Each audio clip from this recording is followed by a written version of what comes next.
freshman year of high school, at lunch one time, I went to go get chicken enchiladas.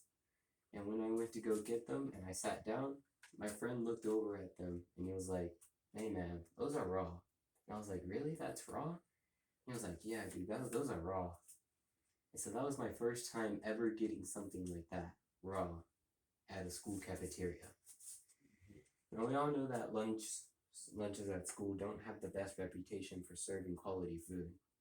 Even though we've normalized school lunches being bad, it doesn't change the long-term and unhealthy factors of these lunches that can affect the students' bodies and minds. Just recently, I was at my school lunch, and in the lunch line, I saw as a side there was like a slushy treat. And serving a slushy in winter is not only, it just doesn't make sense, it also is very unhealthy due to the fact that eating a cold treat like a slushy in winter increases chances of getting sick. And if you do get sick while you're in school, then you might have to miss days, which obviously impacts students' education. Now, I've researched about this subject for about 14 hours, and I've come up with a plan to solve this problem. I believe we can talk to school administrations to find ways we can help schools improve lunches for students. Now let's get into why the school lunches are bad for students in quality. Number one is that bad school lunches can affect students' memory, immune system, and their education ability. According to Lindsay Oberst of the Food Revolution Network, she says that students who are hungry and undernourished have a hard time focusing. A 2011 study published in the Journal of Health Economics showed that when the company called Green switched from low-budget processed meals towards healthier options, educational outcomes improved and authorized absences fell by 14%. So now that you know how school lunches can affect students, let's talk about how this could affect your children. These problems affect us by putting students under malnutrition, affecting their memory and learning, and their health. In a 2008 study published in the Journal of School Health, found that effective school nutrition programs have the potential to improve students' diets, qualities, academic performances, and over long term, their health. In Virginia, 300 particularly hardened juvenile delinquents were put on a diet with no chemicals and little sugar for over 2 years.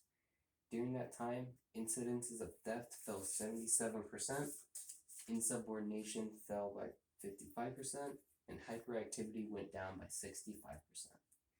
It's obvious that non-nutrition meals are bad for our students and their future.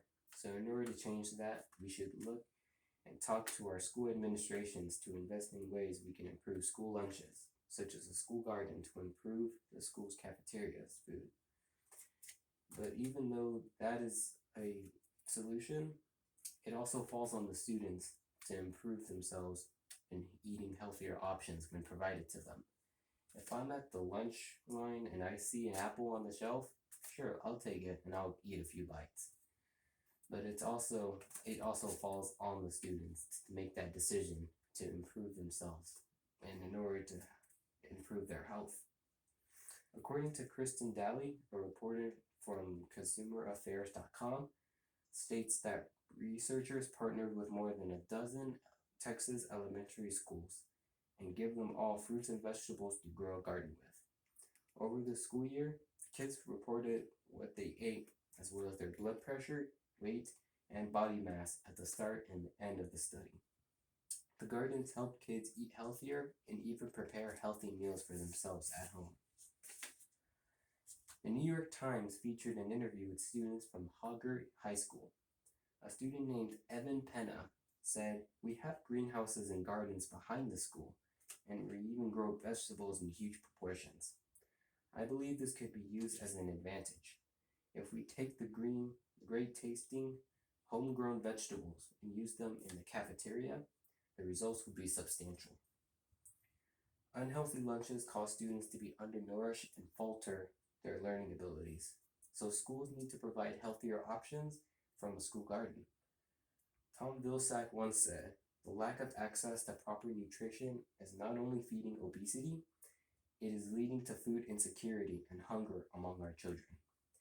These students are the future of our nation and the world. We need to give them the proper nutrition so they can succeed in life.